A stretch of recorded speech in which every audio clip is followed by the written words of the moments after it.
Hi,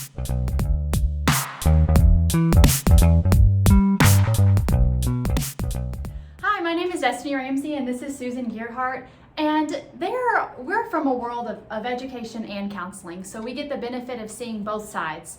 In that there are two different things. There's an IEP in school and there's some other thing that a lot of people don't know about called a 504. What's the difference? So a 504 is usually a medical related issue. A lot of times we will put a student on a 504 for ADHD, for Crohn's, for celiac disease, diabetes.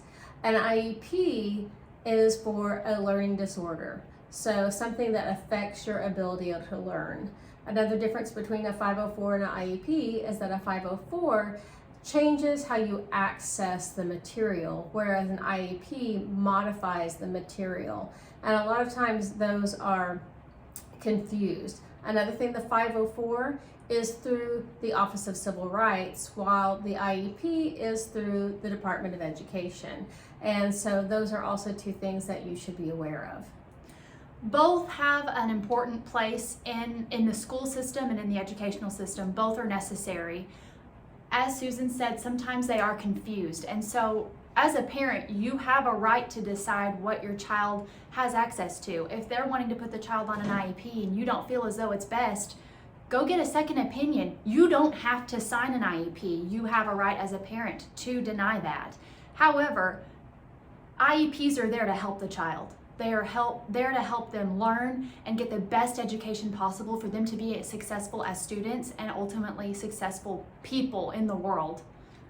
Yes, so a second opinion is always great. You have a right to get a second opinion as a parent. It's called an independent evaluation, or IEE. Another thing that you should keep in mind though is that a school does not lightly suggest an IEP for your student.